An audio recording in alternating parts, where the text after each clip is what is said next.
Just a little bit in case you guys weren't here from the last segment, we stopped at the MAAC. Like, we were only able to get up to the MAAC and the MAC.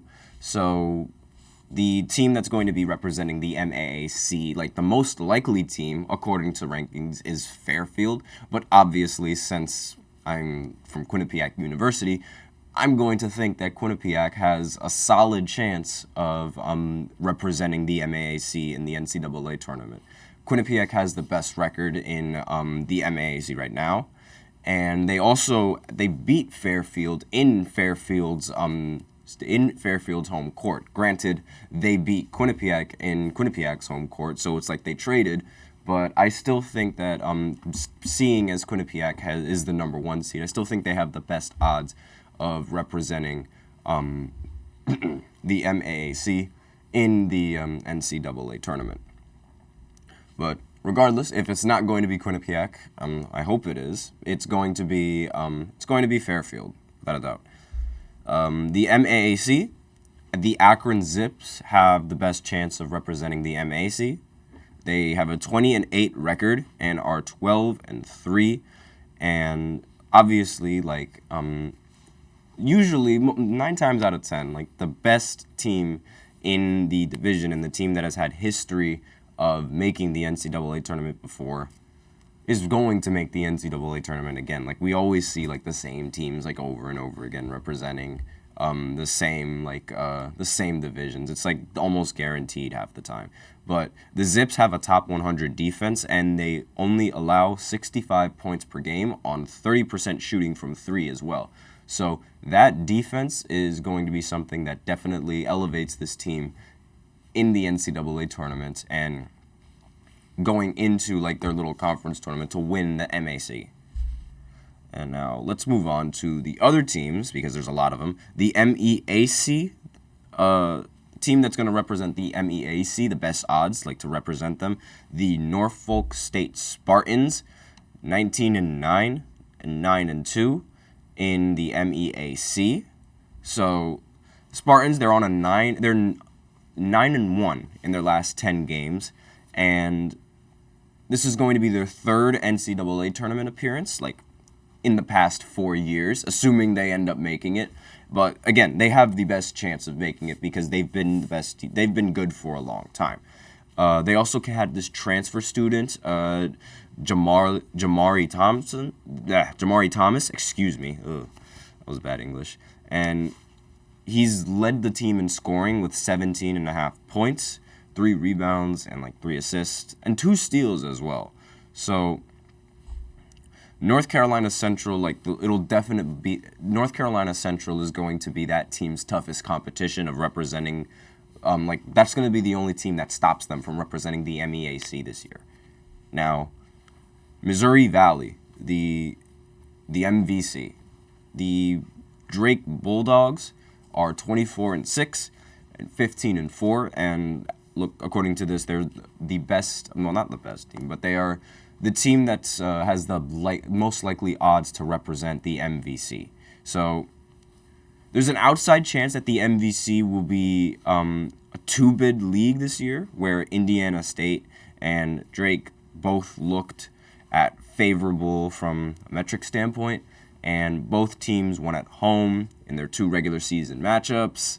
And anything but a third meeting in the title game would probably represent a huge upset for both teams, seeing as how they're tied in the series. So the Bulldogs have the MVC's best player in Tucker DeVries. Again, forgive me if I completely botched that name. He averages 21 points, almost 7 rebounds, and 3 assists. And that's the team that I believe is going to represent the MVC. The NEC, so the Northeast Division, it's going to be the Merrimack Warriors. Now, the Warriors, they won the D2 national title in 2018 and 2019, and then they moved up to D1, and they're now eligible for the NCAA tournament for the first time this year, following the 4-year waiting period after reclassification. And with a 9-game winning streak heading into Thursday's game against Dickinson, like momentum is definitely on their side, and momentum is probably going to carry over into their little NEC tournament. Now, Ohio Valley, the OVC, the Little Rock Trojans. Now they have the best chance of representing their division in the NCAA tournament. But there's three different teams that sort of like that have the best chance. So, the team that I just mentioned, Ohio Valley, Morehead State, and Tennessee Martin. Like those are the big three. Those are like that's the three-headed monster in that division. Those three teams are really good, and all of them are sitting at 12-4 in conference play. So they all have the exact same record in their conference. And the last time the Trojans made the tournament was in 2015-2016 when they finished 30-5. So they've won 7 in a row with home wins over both Morehead State and Tennessee Martin during that time. And so I believe that they have the best chances of representing the OVC. Now we move on to some more of the mid-majors. The Patriot division, the Colgate Raiders have the best chance of representing their team and from the Patriot division. They are 21-9 overall and 15-2, and the Raiders have made the NCAA tournament 4 times in the past 5 years, and they are obviously like the best team in the Patriot division once again. And this year they're built on defense, allowing just 63.5 points per game, while limiting opponents to 40% shooting from the field. And you guys know how I feel about defense. I feel like teams that value defense and take defense seriously have a much greater advantage in the postseason, where offenses might not be as consistent, and their defense will be enough to sort of like elevate the team and give them a lot more chances of winning the game in the end. Because again, like you can't necessarily you can control how good like your offense is, like you can control like how open your players can get and like with the plays that you run, but there's no guarantee that the players are going to hit the shot. It's much more guaranteed that defenders can stay in the person's face and continue to disrupt opponents on the defensive side. Like that is consistent. Defense is extremely consistent and much more consistent than compared to offense. And because of how consistent defense is, I feel like it's much more reliable to sort of have that to fall back on. But that's me. Now, obviously, like the rest of the league and the rest of a lot of the fans, in the NBA, they won't agree with that because it's like, oh, you need offense, you need to continue to score, all that stuff. Well, first of all, you got to be able to hit that shot. And if you're not hitting your shots and your defense is trash, not trash, but terrible, then you're not really helping your team, because anything can happen. Like no one expected Houston to miss 27 straight threes in the Western Conference Finals. No one expected that. And because they didn't really have much to stop Golden State, they couldn't end up winning the game. Now, for the Southern Division, the Samford Bulldogs, they have the best chance of representing their team. 25-5 in the regular season, 14-3 in the Southern Division. And the last time Samford made the NCAA tournament was all the way back in 2000 as a member of the Trans-America Athletic Conference, which is now known as the Atlantic Sun. And they've already secured their 3rd straight 20-win season. And since season opening, like losing to Purdue and VCU, they've gone 25-3 while scoring 80 or more points on 18 different occasions. So they definitely have a very high-powered offense, and they have the momentum on their side. And I mentioned previously about the momentum, and it's like teams that have momentum can carry that over into the NCAA tournament and achieve great things. Just look at St. Peter's. Now, for the Southland Division, we have the McNeese State Cowboys. Already, I don't like that team just because they have the name Cowboys. And 25-3, 14-1 in the Southland Division. And they've been one of like the best mid-major teams in the country this year, and in their first season under former LSU coach Will Wade and TCU transfer Shada Wells, 17 points per game and 4 assists per game, by the way. He's been the star running the offense, while the defense ranks 4th in the nation with 61 points allowed per game. They rank top 80 in KenPom's offensive efficiency and defensive efficiency. So for offense, they rank number 79, and for defense, they rank number 67. And they're a very well-rounded group. And they like defense, as I mentioned previously.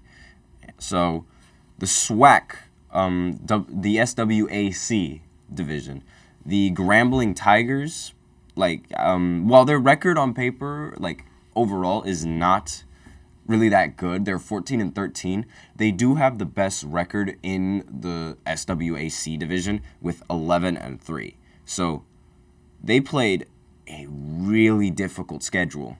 They had to play Iowa State, Dayton, Washington State, Florida, Drake, and Colorado. And just off the first rip, and they started 2-10.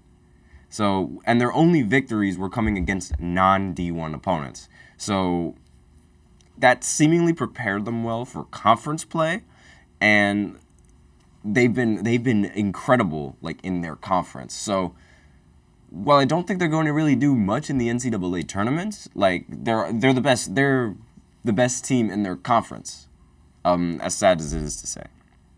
Now, Summit, the Summit division, South Dakota State Jackrabbits, they're 17-12 overall, and they're 10-4 in Summit. So they're no stranger to the NCAA tournament. They've made it 6 times in the last 12 years, and they close out the regular season with road games against North Dakota and North Dakota State. So they already played North Dakota yesterday, and they're going to play North Dakota. They're going to play North Dakota State tomorrow. So those teams, they currently sit 2nd and 3rd in the conference standings. Those 2 teams that I just mentioned. So their status as front runners will be put to the test, and we'll see exactly whether or not they can maintain that. That number 1 spot going into the NCAA tournament. Not going into the NCAA tournament, but going into their inter-conference tournament. Now, the Sun Belt division, the Appalachian State Mountaineers, I think they have the best chance of representing the Sun Belt in the NCAA tournament. Now, James Madison, they opened the season with a win over what was then the number 4 ranked team, Michigan State, before spending 8 weeks in the AP poll, and they still have an outside shot for an at-large bid if they don't win the Sun Belt tournament. The team standing in their way is the Appalachian State, which won both regular season matchups to give the Dukes 2 of their 3 conference losses, so they were able to beat Duke twice. And the Mountaineers are 14-1 in their past 15 games. Jesus Christ, what is wrong with my English today? But now let's move on to the WAC before we run out of time. The WAC, the Grand Canyon Antelopes, they have the best chance of representing the WAC. 24-4 overall, 14-3 in their conference. Now, they benefit greatly from the fact that Tarleton State, which is the 2nd best team in the conference, is not yet eligible for the NCAA tournament in their 4th season at the D1 level. So they're not eligible to make the NCAA tournament, unfortunately. And this leaves a favorable path to a 3rd tournament bid in the past 4 years for the Antelopes team. And they could receive some at-large consideration thanks to a strong net ranking of number 57 and a nice quad 1 win over San Diego State.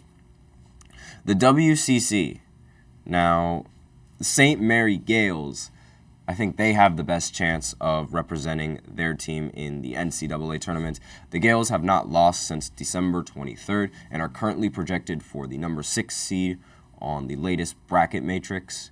And they won at Gonzaga earlier this month, but still have to face their rival at home in the regular season finale. The Zags might need the automatic bid to make the NCAA tournament field this year, so St. Mary's will be looking to make sure its rival stays on that bubble.